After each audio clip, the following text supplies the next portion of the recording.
Hello, everyone. Happy Friday.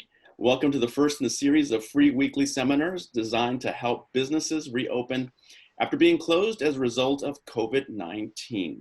I'm Luis Cruz, Community and Public Relations Director at the San Diego Union-Tribune, and I will be moderating today's discussion.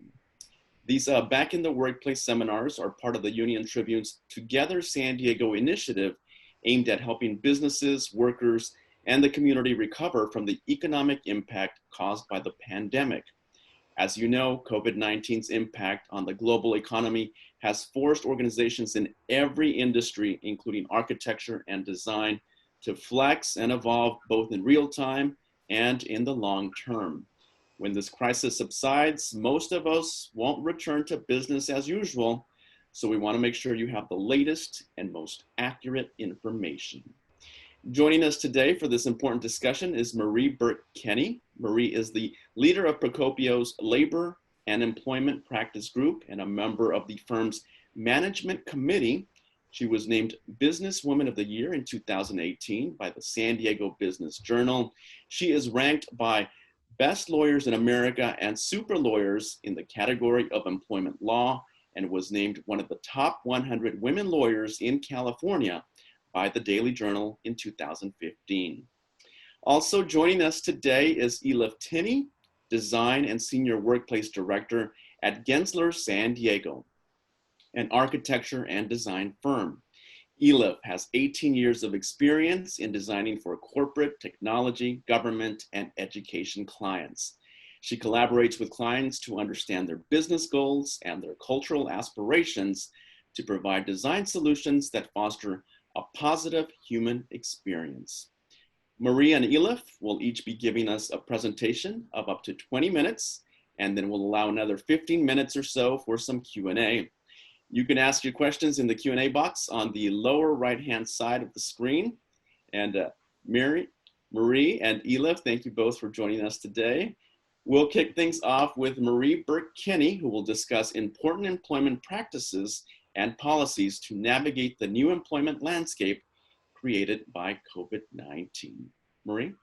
Thank you very much, Luis. I'm delighted to be with you guys this morning. It's been about 92 days and 2 hours since the governor locked me at home with my 6 kids, ages 11 to 16. And just to put that in context, that's 3 teenagers and 3 tweenagers. So this has been a very life-enriching experience. Like many of you, we're all grappling with the rapidly changing laws, public health orders, emergency relief laws that are being passed by Congress, and all of the pandemic financial issues, and the most significant civil rights movement that we've probably witnessed since the 1960s. So it is with that context that I'm offering today some guidance for employers on how to navigate through all of that. And I'd love to tell you some good jokes for you today, but like I said, I've been quarantined for 92 days. So the best joke I've heard in those 92 days was from one of my kids who said, "What kind of jokes do you tell during quarantine?" And drum roll, please, an inside joke. Yes. You can tell I've been stuck with kids for a while. Anyway, with that, we're going to start the PowerPoint presentation, and Fiona's going to go to the next slide. Perfect. So, agenda today, next slide please, is we're going to talk big picture about the resilience roadmap established by the governor and specific to San Diego, the reopening plan. We're going to talk about some good practices that employers should consider with respect to return to work documentation, handling absences from employees and refusals to return to work, managing a remote workforce, because San Diego County, like many counties, are requiring employers to maximize telework, and cynically, the anticipated litigation we see coming out of the COVID pandemic era, and just some practical tips for employers. And just to illustrate how rapidly changing everything is, you probably heard yesterday about the new public health order issued by the Public Health Department of the state of California, where now all individuals are required to wear masks in public within 6 feet of another individual. And that was prompted in part by Orange County rescinding its order requiring facial coverings in public. And it's also been driven by reports out of both China and Germany that masks can actually reduce the daily rate of infections by 40%. So next slide, please. We'll talk briefly about the governor's resilience map. You'll see there's quite a few links to various resources in the PowerPoint that you can access after the presentation. So just to put everything in context, we're in phase 2, where many businesses have reopened. In the left-hand side of this presentation, you'll see offices when telework is not possible. And that's a question I get a lot is, can we require our employees to return to work? They've been remote working. We don't think they're as productive or efficient. Can we insist that they come back to work? I've reviewed about 6 or 7 county orders in the past couple of weeks, and virtually every county order states unequivocally that businesses are required to maximize or make every effort to provide telework or remote work to its employees. So the challenge for employers is that if you require employees to return to work, they could easily say, well, you're asking me to violate the county order. There's a $1,000 fine, 6 months of imprisonment, and then you potentially set yourself up for some type of a employment claim, such as retaliation for exercising a legal right. So it's just important to remember the key concept I would advocate for employers right now is flexibility. Many employers over the last 10, 15 years have been resistant to remote work. They don't really want the camel's nose under the tent, and they wanted to ensure that everybody had to show up to work every day. Well, it's a new era, and as Louise said, we're never going to work the same after this is all over. So just keep in mind that that is a key issue for many employees. And then there are specific guidances the County of San Diego has provided for retail businesses that reopen, restaurants that reopen.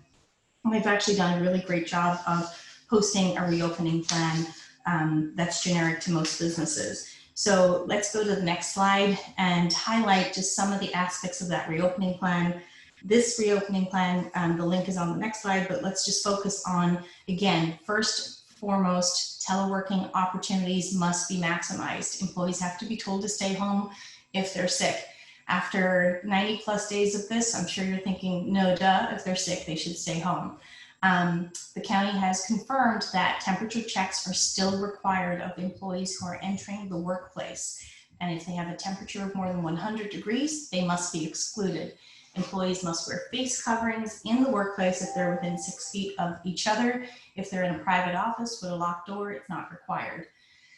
Employers are required to fill out this 3-page safe reopening plan and post it in the workplace. And it should include a cleaning schedule, letting employees know when bathrooms and common areas are being disinfected. Employers are required to provide personal protective equipment to its employees, such as face coverings, gloves, hand sanitizer, obviously promoting and ensuring hygiene, regular hand washing, having regular amounts of hand sanitizer throughout the workplace is also critically important. Signs posted should require 6 feet physical distancing, and there should be signs posted encouraging pedestrian traffic. Now, a little brag about Procopio, if you go to our Del Mar Heights office or our downtown office, you will actually see white circles with red arrows pointing you in the direction of the one-way traffic flow. It looks great. I'm very proud of our HR team and the great work that our facilities team did to put that in place. But let me tell you that if you're in your office and you need to go to the restroom, it's not fun to walk almost a 1/8 of a mile around the entire building when you follow the one-way traffic arrows to go to the restroom. But in any event, it is important that you comply with the reopening plan again, because if you have an employee where it is not possible for that employee to work remotely, maybe they're a payroll employee and they need to physically sign checks, you want to make sure that you're complying with all the safety requirements so they don't allege that you're not providing a safe work environment. So let's go to the next slide. This is one of the resource slides, just showing you where you can locate the San Diego County reopening plan. That's a screenshot of it.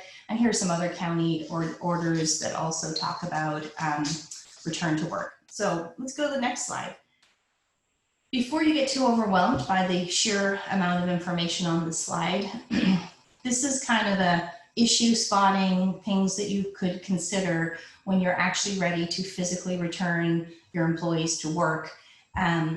It's an opportunity for employers to maybe clean up their documentation. If you don't have an arbitration agreement in place, this might be an opportunity for you to get one in place. If you haven't updated your handbook in a while, this might be a time for you to update your handbook. But specific to return to work, if you're going to allow employees to return to the physical office, either now or at some point in the future when the governor gives the go-ahead, it's important to let your employees, are they going to be returning to a full-time job?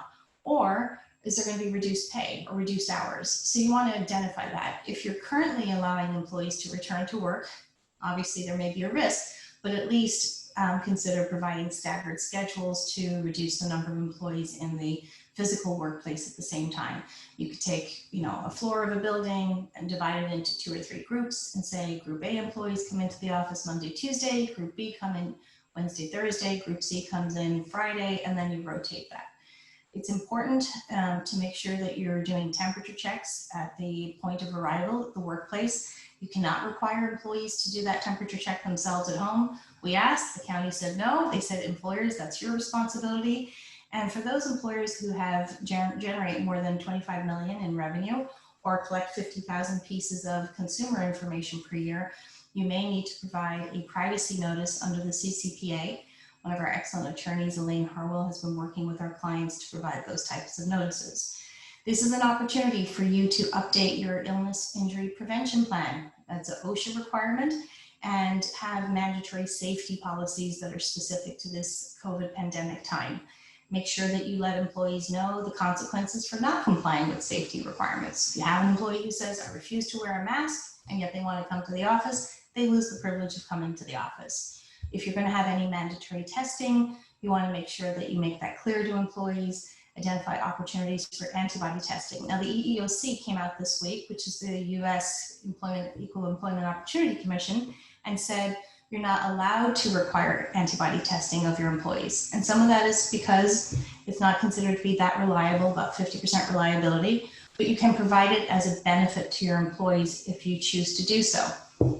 If you have employees who have tested positive for COVID, you may want to require that they give you a fitness for duty note in order to return to the physical workplace. If employees have been working remotely for some time and you've provided with them equipment and supplies to work remotely from home, you would want to make sure you have an inventory checking the return of equipment. If they've been working remotely under California law, they may have incurred expenses that you as an employer are legally required to reimburse. For example, when they're in the office, they can pick up the phone without incurring any expense. But California law requires employers to reimburse employees for a percentage of cell phone use. Likewise, we believe after the pandemic, employees may claim and may be successful in claiming that they're entitled to a percentage of reimbursement for internet, Wi-Fi, utility services, and the like. It's just important that you address the expense reimbursement with employees and make sure that you are working with them to reimburse them for actual expenses or provide a reasonable estimated stipend for expenses.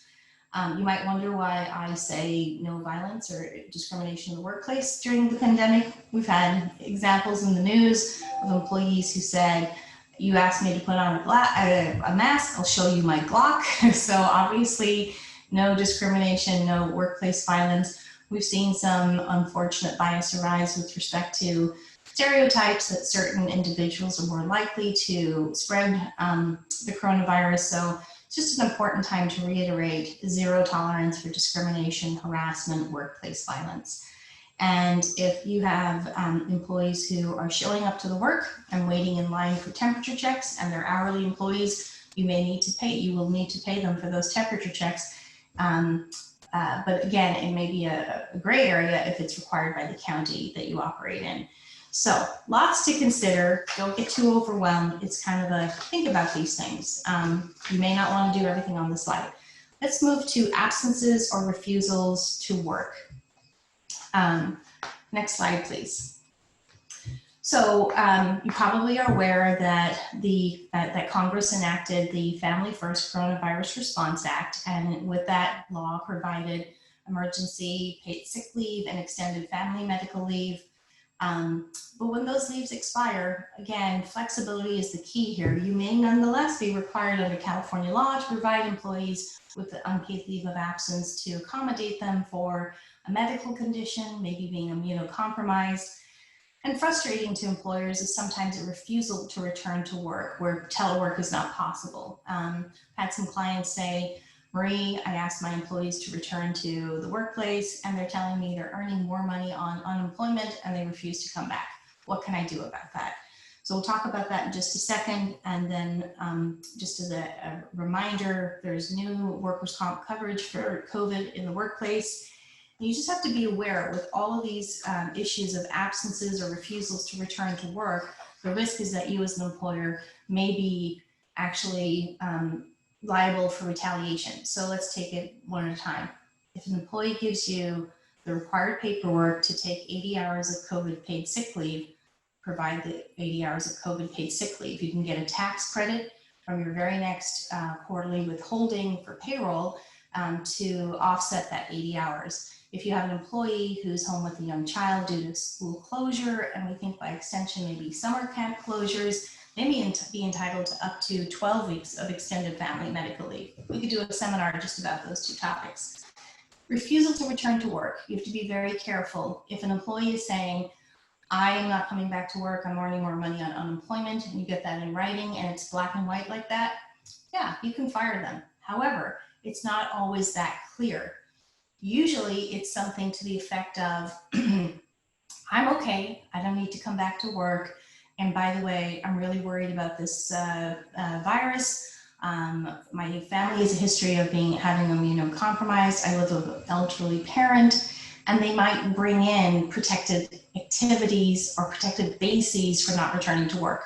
So you have to be very careful. And again, the word is flexible, not to just assume the worst and terminate an employee who is, quote, refusing to return to work. They may have a legal right not to return to work. So it's important that you work with counsel to make sure that you're handling each of these situations carefully.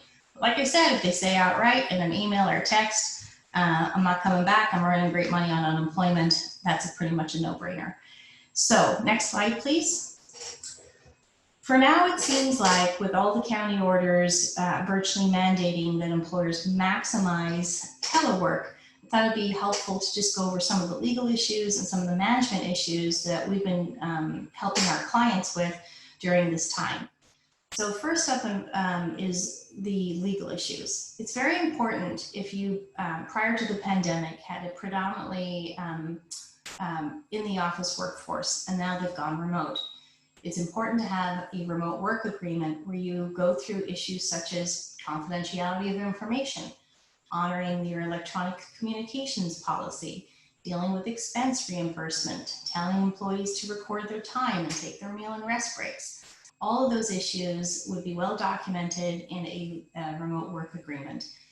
We talked briefly about expense reimbursement. There's some expenses like cell phone, Wi-Fi, where you can, as an employer, look at objective data, come up with a reasonable stipend, and say to an employee, I'm giving you this hypothetical number, $15 a month for your internet, I'm gonna give you $25 towards your cell phone. But it's really critically important that you tell the employee if that's not sufficient, they have the right to come back to you with documentation and request additional reimbursement.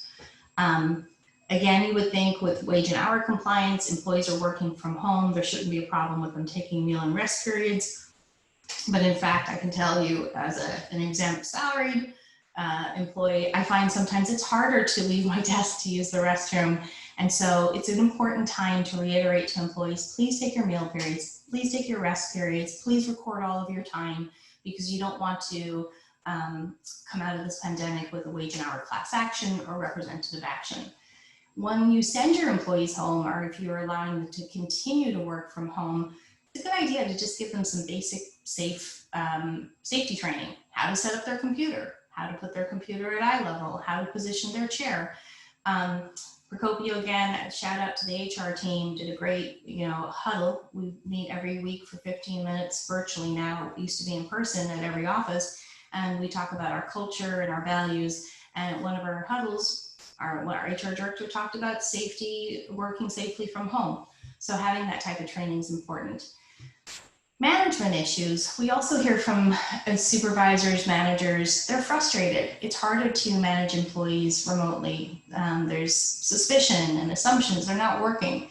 So it's really important to establish clear expectations and actually have a mechanism for monitoring productivity. Do daily check-ins, set deadlines. There's information out there that employees get depressed and feel isolated when they work remotely and they don't see each other. So having more Zoom meetings throughout the week. Maybe you only met every 2 weeks when you're in the office, but now that you're remote, you need to meet a lot more quickly. And consider different types of technology. People get overwhelmed by email. They get overwhelmed by Zoom. So maybe you have an instant messaging app that you can use through your computer system.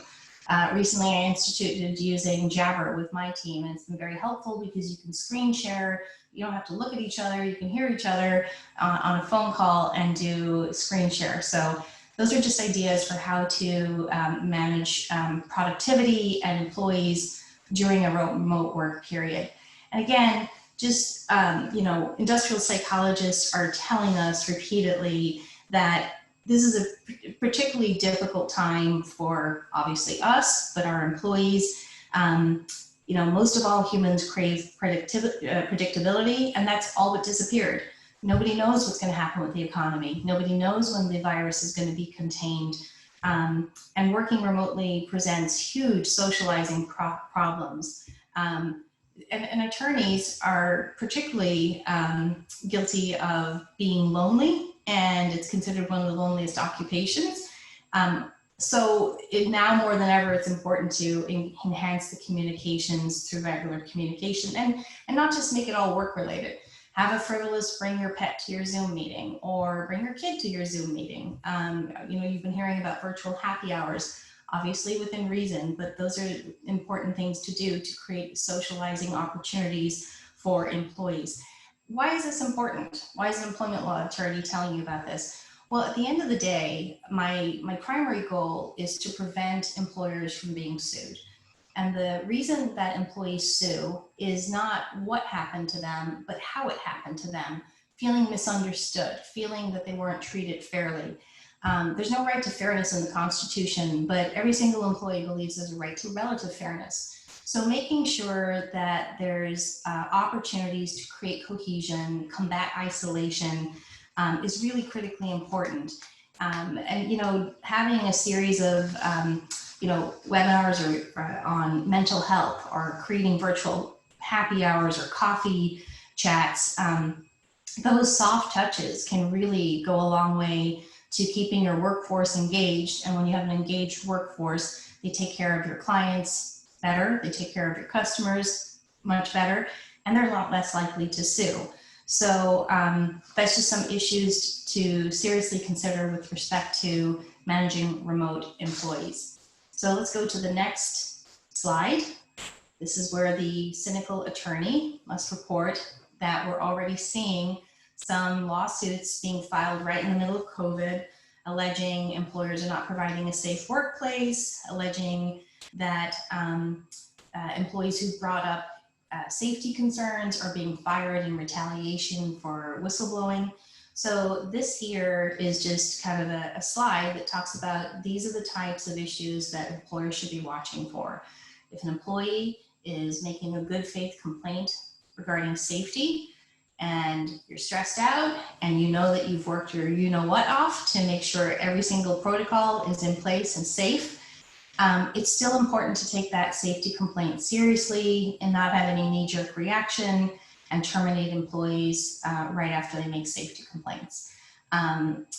It's important under the California Labor Code to provide a safe work environment for your employees. So if you learn that someone's tested positive for COVID-19, it's important to exclude anyone who is in direct contact with that employee from the workplace for 14 days and require some medical documentation before they return to work.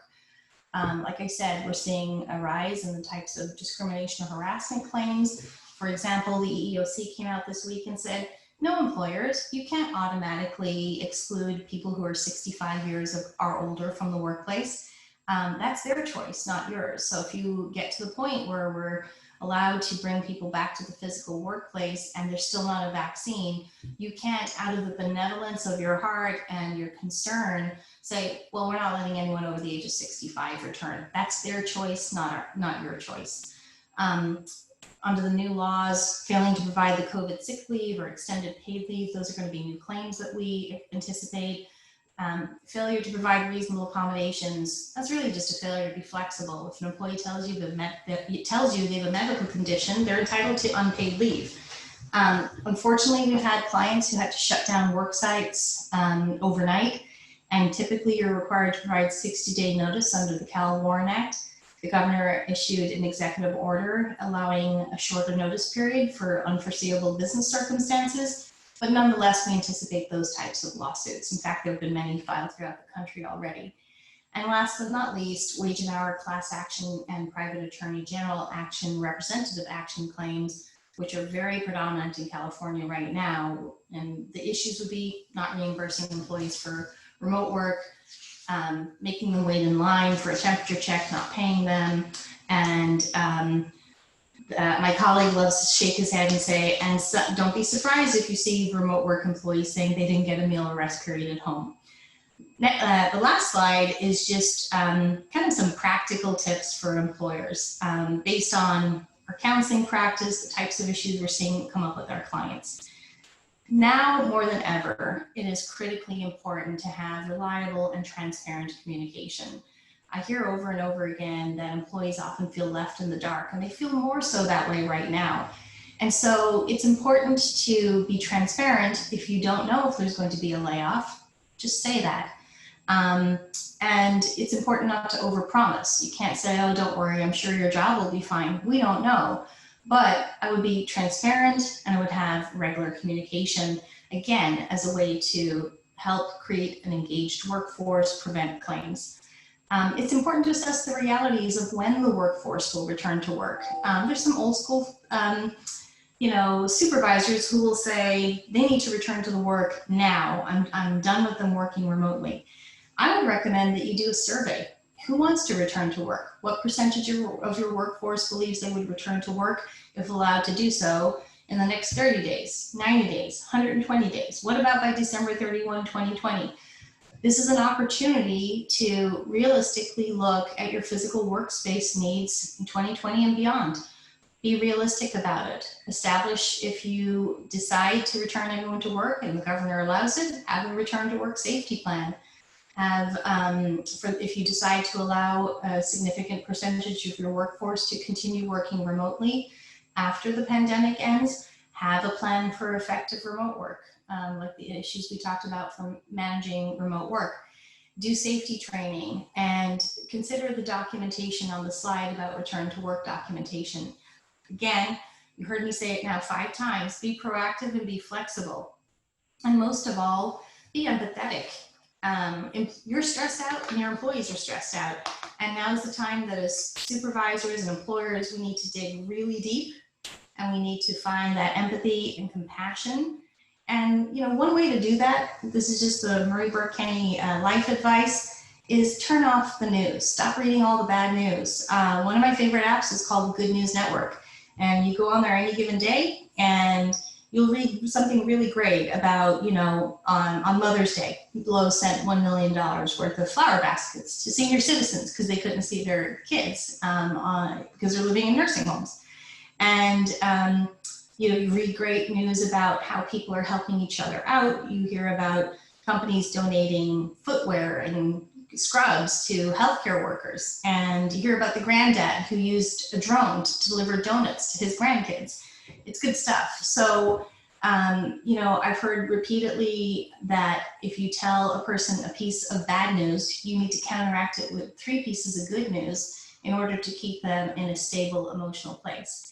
And again, the goal right now is to keep your workforce engaged, be transparent, and treat them well so that even if you do have to exit them from the company, they don't go and talk to a lawyer and plan a lawsuit against your business. So Thank you for your time and attention. I think that was it. You can just go to the thank you slide, Fiona, and I'll be available to answer any questions after we hear from Elif. I'm very excited to hear what she has to share.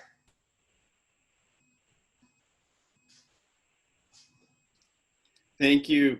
Thank you very much, Marie. A lot of great information. We'll circle back with you in just a bit. Now let's turn it over to Elif Tinney for more on how employers should prepare to return to the workplace. Elif, it is all yours. Thank you, Louise. Let me share my screen.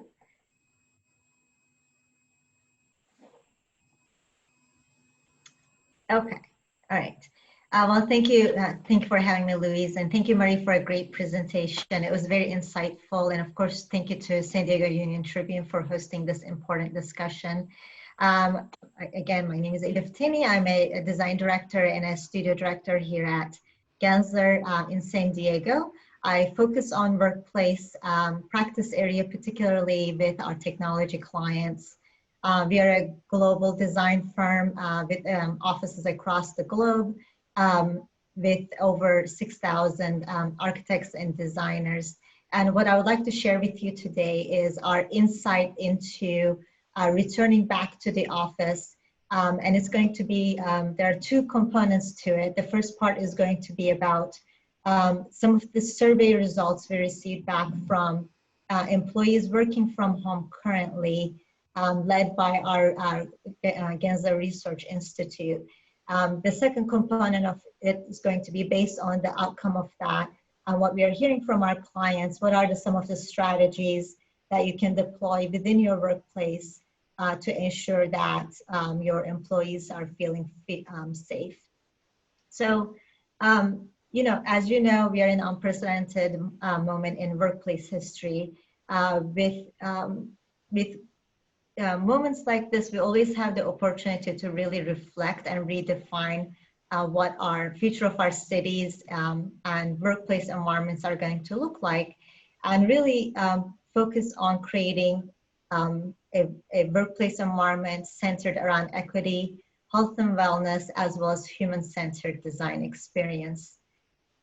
We are really looking at meeting these challenges with optimism and determination. We are not alone in this. We work very closely with all our clients across the globe, having continuous conversations with them on what they are seeing, what the challenges are. We are also having conversations with our city leaders in our communities that we serve. That is really leading the conversation on where we want to go next. Third, we are really depending on and investing in workplace research, which part of it I'm going to be sharing with you today. And lastly, we are generating new ideas on how we can relook at what workplace is going to look like, and I'll be sharing some of those ideas with you at the end of this presentation. The broad perspective, this broad perspective really allows us to have a better understanding of why we are going back to the office and how we want to go back to the office. Marie talked to us about, you know, what are the constraints and some of the things that we do have to follow regionally or locally here in San Diego. And within those parameters, there are certain things that we can take into account to assure that our employees are feeling safe and healthy. There are two main points that kind of came out of our research and our continuous development of those ideas. And number one is going to be the fact that the longer we work from home, the more we are away from our colleagues, the more we feel like we need to reconnect with them. Building a community, reinforcing our culture within our workplace environment, strengthening our relationships and our networks. That's what workplace is all about. And people are seeking to go back to that. And second of all, how we go back and making sure that we really instill a level of confidence for our employees, our partners, and our clients is going to lead us to go back to work in the best way possible. So I will pass through that. So the first thing, as I mentioned, I'm going to be sharing with you is the latest survey we conducted with our clients. We have been doing research on workplace for the last 15 plus years. And the iteration that I'm going to be sharing with you today is the latest one that was launched after we went, home and started working from home during COVID-19. And the results, the respondents were responding to the questions based on that. And we were really seeking to understand what are the conditions that they are working in today, and how does that inform their outlook for future of workplace. So we surveyed about 23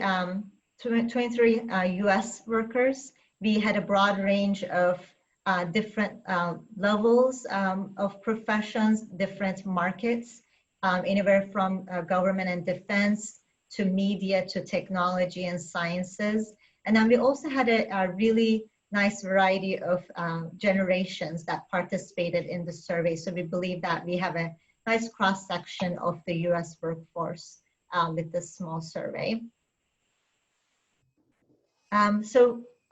Couple of things that really came out of it that is, I think, is important to understand. The lessons learned from this experience of working from home during COVID-19 really allows us an opportunity really to rethink the future of the physical workplace. And I think it's important to note that when we're talking about future of workplace, we are not necessarily separating it from the past experiences we had, as well as past research that was done on workplace research and trends. So we want to be kind of mindful of that and really kind of utilize this opportunity to make and design a better future. One of the most surprising things that came out of the survey came out of the question of how people feel about working from home after the pandemic has ended. And to our surprise, only about 12% of the US workers want to work from home full time. The rest want to have some level of workplace connection, which is really important to continue to instill our culture and purpose of our organizations to our employees, and really kind of make sure everybody is well connected, to Marie's point earlier. But folks that do want to come back to work, they do seek to see some changes in the workplace that is going to assure them that they are returning back to a safe work environment. So when we start to dive into what those numbers are starting to look like, 44% of the respondents, the majority of the respondents, do not want to work at home at all, which is really interesting. Although we have kind of gained some comfort level, again, like I mentioned, people are seeking to reconnect back with their colleagues and with their network. 26% of the respondents said they would like to stay at home 1 to 2 days of the week. And then between those two, 70% of overall population that responded to the survey would like to spend most of their work days in a workplace environment. And then on the other end of the spectrum, the blue bucket that you see on the right side of the screen, the 3 to 4 days at home is only about 18% of the respondents, and of course the 12% for 5 days of the workforce. And those folks are seeking flexibility in their work schedule. And then folks that are on the right side of the screen, the orange boxes, are really seeking to see some changes in regards to social distancing and assigned workspaces and less shared work environments. So when we ask them, why do you want to go back to work? What brings you back to the office? Really the top answers were centered around that connection to the people, their colleagues, whether it's scheduling meetings with their colleagues or socializing with their colleagues, impromptu face-to-face interactions, as well as kind of being part of that community that we were talking about earlier. Those are the top 4 responses. And again, that really links back to without that face-to-face connection, we are seeing organizations struggle with instilling that culture and organizational purpose to their employees. When we ask them about activities that are harder or easier to do from home, collaborating and staying up to date with what other colleagues are doing were the top two responses in regards to what is not working at home. So those are the challenges that our employees are facing today. Another interesting outcome out of this survey is it's in regards to the response and the difference in response when we look at the generational difference. So when broadly, younger generations are less productive at home and less satisfied with the work from home experience, which was interesting. When we started to dive into the actual results, we asked them, in these 5 categories, I feel like I made a difference. I feel like I have completed the work I needed to do. I know what is expected of me. To the other end of the spectrum, working from home is stressful. Compared to the office, I get less work done. The columns that you're seeing on top of those responses, the darker greenish color is the millennials. And they had a hard time focusing and understanding what they needed to get done at home was good. And whereas baby boomers did a great job, they were much more successful in that. And then when we go to the other end of the spectrum, the millennials found working from home actually more stressful. And I think part of that is probably linked to the fact that they are very social and they need more mentorship from the older generations, the Gen Xers and the baby boomers. And then on the other end, compared to, to the office, I get less work done at home. 25% of the millennials said yes to that. So, and then we started looking at what are the things that impact, make it harder for you to work from home. Avoiding distractions and maintaining a work-life balance was at the top of the list for the millennials. And then the baby boomer generation actually found that to be a little bit easier, avoiding distractions and maintaining that work-life balance. So another element that came out of this is, the understanding that when people do come back to work, they expect something different than what they left behind. To Louise's point earlier, they are looking for something a little bit different to address the needs of today's challenges. And part of that is going to be allowing more space for folks to be working in. Employees do not want to share desks as much as they used to. They also don't want to share kind of common spaces as much as they used to. And they also want some policy changes to support a more mobile and virtual work environment.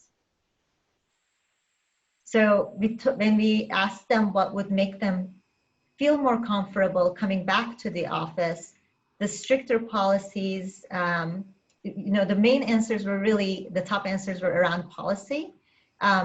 Stricter policies against coming in sick and the opportunities to work from home were kind of the top answers there, as well as increasing office cleaning, increasing distance between workstations, providing hand sanitizers, and even touchless bathroom fixtures and doors. Those types of kind of responses to the work environment are seem to be comforting for employees. And then increased social distancing and reduction in shared workspaces are viewed positively by employees. So it's another element that I'm going to be talking about as we kind of look at how that could be implemented into the workspace. So the interesting thing that I think we need to kind of continue to focus on is that the workers do want their workspaces to adapt to this new paradigm. But what the answer is, how that workspace should adapt, is still open for debate. We know that there is no one-size-fits-all approach or solution, and how the workplace adapts should be specific and unique to each organization, the business of that organization, and the culture that you're trying to maintain. There are a couple of things that you can do to kind of help with that.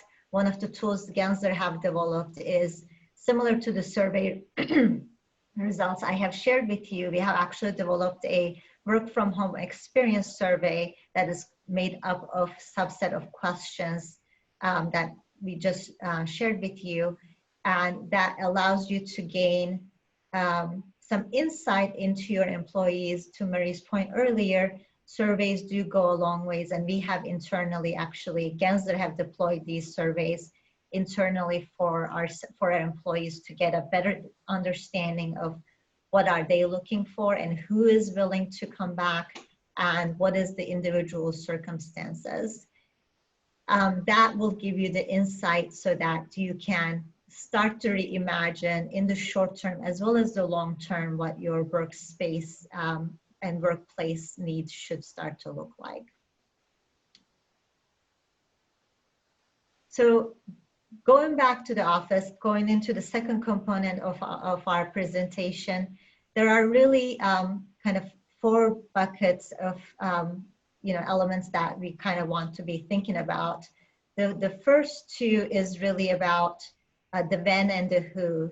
You really want to organize and be clear about policies and framework and the indicators that allow you to come back to work environment, whether they are regulatory elements like the ones that Marie was talking about, or internal kind of policies that is established by your organization. You want to establish that and you want to communicate that clearly to your employees. And then identifying a phased entry approach to who is coming back at what stages. And then again, kind of communicating that back out to your employees is going to be important. What I'm going to be really focusing on the rest of the presentation is the where and the how, and how you can, where should the employees be working at? What does that mean to your work environment that you already have or are in the planning on designing or planning? And then, what are the protocols in your office on how employees should interact with that office environment? Well, the immediate concerns are, what happens on day 1, what activities and actions need to happen to open your doors. And you should also be considering a time period of an ongoing pandemic. If you were to return to work and the pandemic is going to be continuing, what does that interim time frame looks like, and what is the impact of that to your workplace? And in the longer run, what is that reimagined workplace that really serves the needs of now and not necessarily be stuck in what happened in the past? So something that is really forward looking. So we are working with our clients across the globe, and really we want to listen to them very carefully and really address each organization's unique concerns, as every business have their own priorities to address during this time. But as you develop your business's goals and strategies moving forward, it's important to kind of take these kind of 3 phases of what that immediate future looks like, as focusing on health and well-being of your employees. And then what is that kind of the intermediate future looks like, well, as you transition into your new reimagined workplace. Within those 3 incremental shifts, there are strategies that you can start to think about,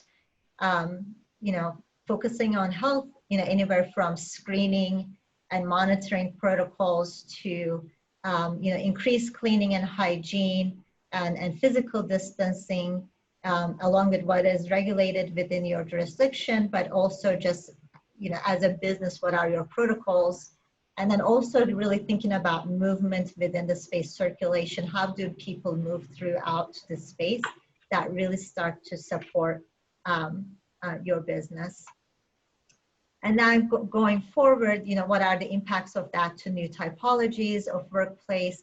What are the impacts to building infrastructure and systems? And what does the enhanced workplace start to look like, taking into account perhaps new and upcoming technologies that can really elevate the workplace environment and making it a really human-centric experience, focusing on health and well-being. And so these strategies can be deployed into different space guidelines, anywhere from common spaces like building access entrances and queuing to elevators, all the way to individual spaces within your office. And when we start to dive further into how we can kind of, I know we are coming up short on time, but I'm going to really quickly go through some of those strategies on, what does that building access can look like. You really need to start thinking about building circulation within your building, queuing, perhaps deploy single points of entry, assure that public spaces like restrooms are, reduced in occupant load so that you don't have too many people in smaller spaces. Start thinking about building systems and filtration and ventilation, and then make sure that you are communicating these strategies to your employees, with wayfinding and other strategies so that everybody is clear on what they're supposed to be doing. You should be thinking about not just your employees, but who's coming to your office, like visitors and deliveries, where those are getting, where those enter to your workspace. How are you separating and creating safe zones for individuals? And how are you communicating that so that everything is very much self-explanatory? And then really think about that circulation as well. And then utilizing perhaps the stairs as a component to assure that you can have vertical circulation throughout your space.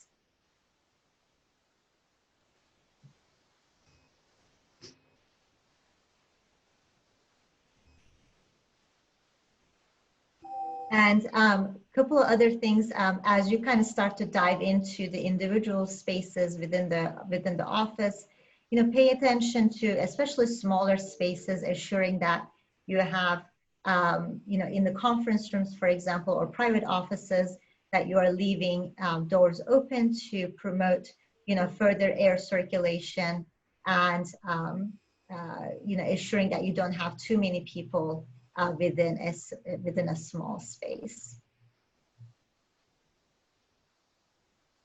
Okay, I'm getting some messages from Fiona. Okay, I'm just going to fast forward real quick. So, we have a great amount of resources on our website that you can go to with blog posts, as well as other elements like tips and tricks and wayfinding. How do you go about kind of organizing your spaces? So feel free to please look at those, as well as kind of be on the lookout for future communication coming out for hospitality and other industries that is really prominent in San Diego, on how we can kind of dive into how we can kind of create a better future. Thank you. All right, thank you very much, Elif. All right, let's see. Let's open it up for questions. We have two great resources here. If we can invite Marie, Burke, Kenny back to the screen, and let's see what kind of questions. Again, great resources. Okay, how can we obtain the slides for each presentation? Will those be available? Yeah, we'll be able to, there is some, actually, we can send some links to some of this information that is posted on our websites. Okay, great. And we'll also be sending out the links of this recording along with the slides that you just showed into the emails that we do have. And Luis, I know you have my PowerPoint. You're welcome to share it with the participants. Appreciate that. Thank you so much. As I mentioned, that was wonderful information. Thank you. The survey information was in some ways very validating and in other ways very scary. So thank you for that. Of course. Yes, Elif, I was very surprised by the figures. 44% said they do not want to work at home. Yeah, very interesting. So, so we're gonna have, this was kind of the first briefing from the survey. There's more insight coming out soon. It is really interesting and we really wanna dive into the why. But there are many factors that come in. As you all know, I think you get used to, you get kind of comfortable with certain setups, right? You started working from home, you got really comfortable. It took a little bit of kind of ramp up, and now we are all comfortable, but now we are starting to miss people. Now we are starting to kind of feel that disconnect from the organizations that we belong to. So I think it is starting to wear out on people a little bit. So we are starting to see that with our clients in the organizations. So Marie, if you're an employer and you have now with the social distancing guidelines, you have less space available, less office space available. What do you recommend, especially for those employees that really want to return to work? Yeah, it's a great question. So again, just to reiterate, because this point appears to be maybe buried a little bit in various county orders.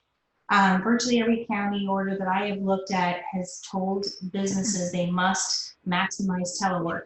So if employers have difficulties implementing proper social distancing protocols in the workplace, I again recommend just being really transparent with employees and saying, look, we understand your home setup is not ideal and you're frustrated, but the county order says we have to maximize telework. That said, maybe you let a person come in 1 day a week because some connectivity is better than no connectivity. And so some employers who want to be a little bit more aggressive in returning their employees to the physical workspace have done, like I said, splitting up a floor into different groups and having group A come in 2 days and group B 2 days, etc. Having staggered work times, having people come in as early as 5:30 a.m. and as late as 10:30 a.m. Those are all, ways to return employees to work who are really demanding to return to work in a safe way.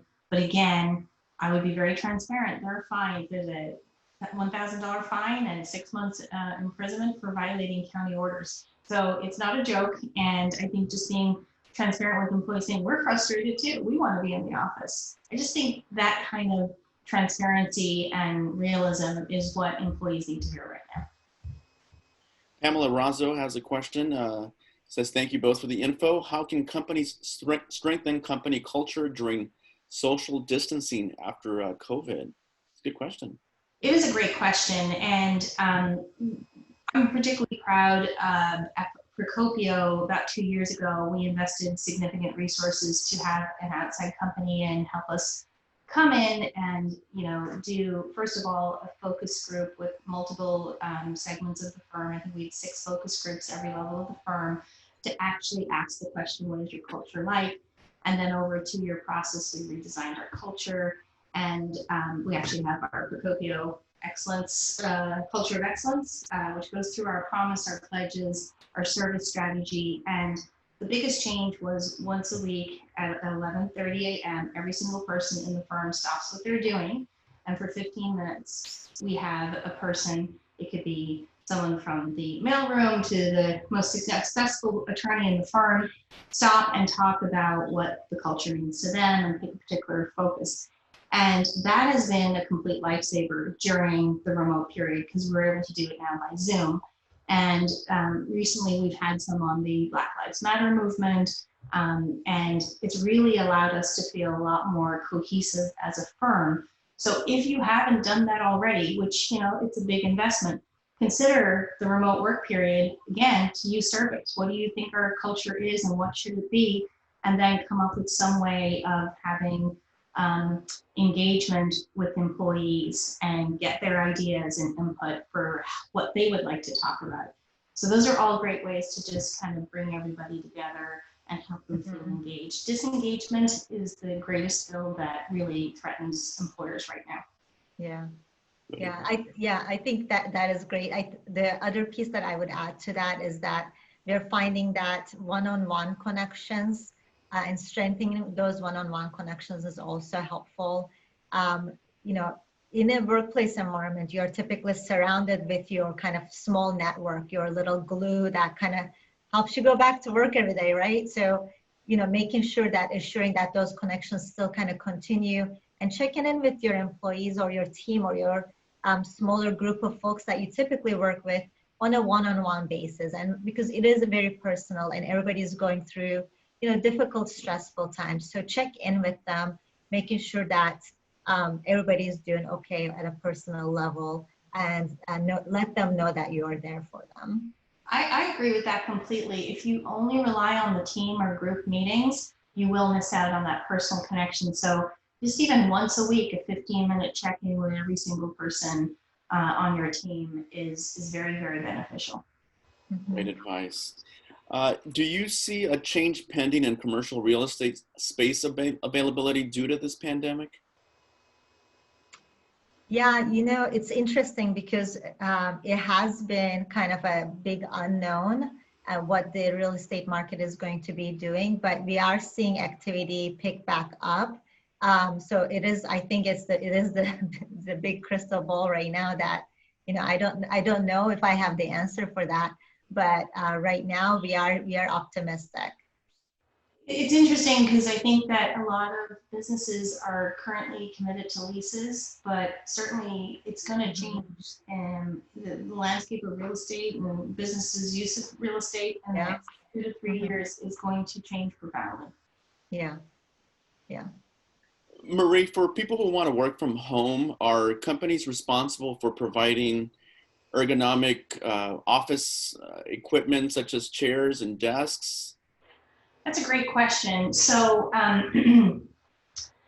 one of the things that I strongly recommend that employers include in a remote work agreement is a acknowledgement that the employee has access to a safe workplace without incurring expenses.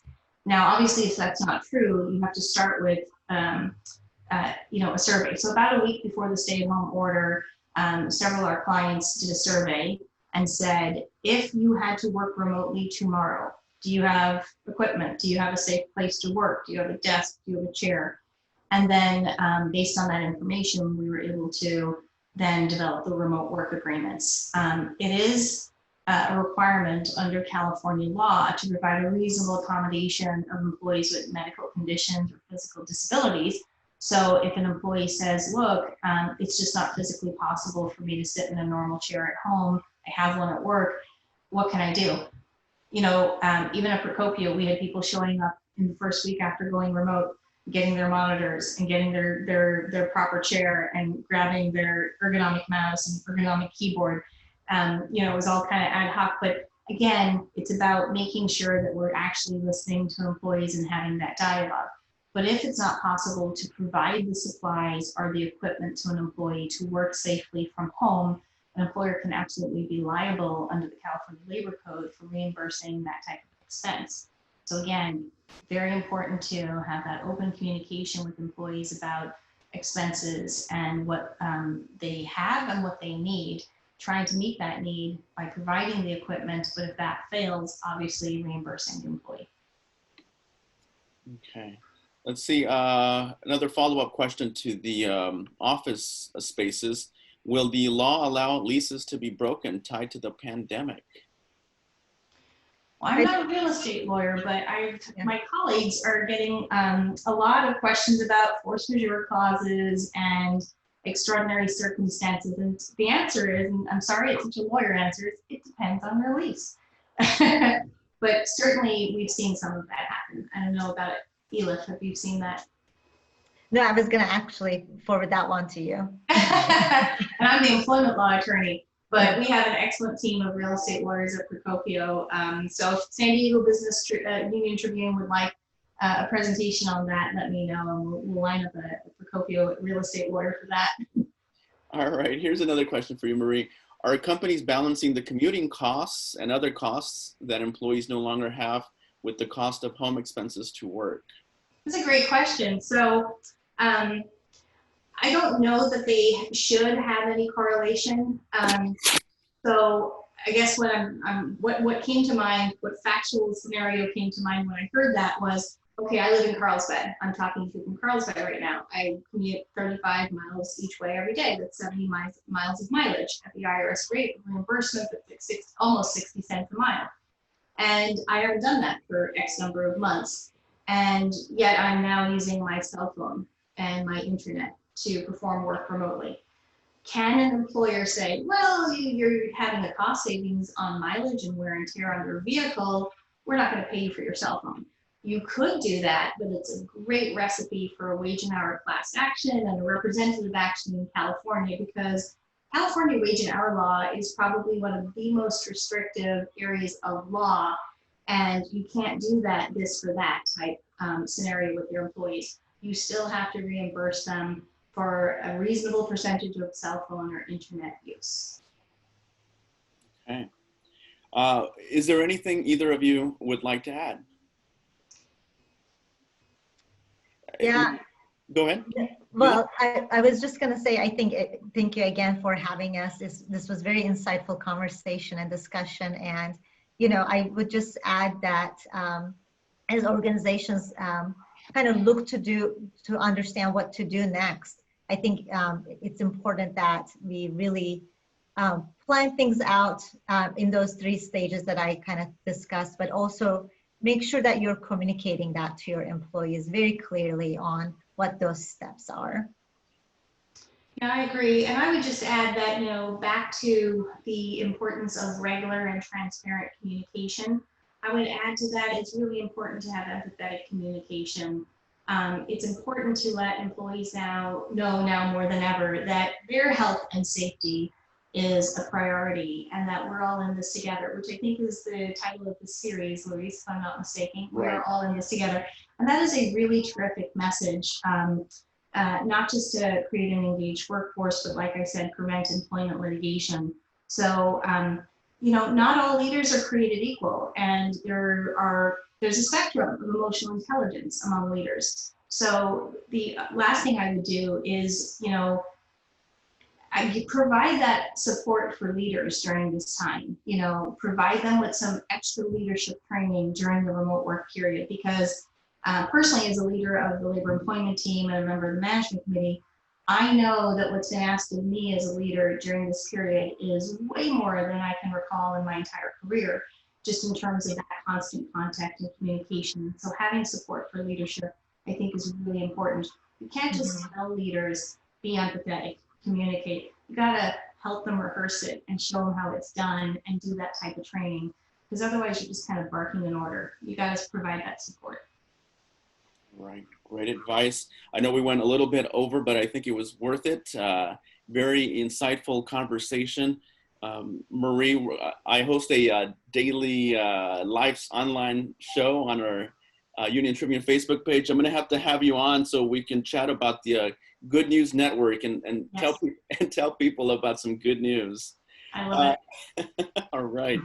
Thank you, Marie Burke-Kenny, partner at Procopio, San Diego's largest local full-service business and litigation firm, and Elif Tinney, design director and senior workplace director at Gensler San Diego.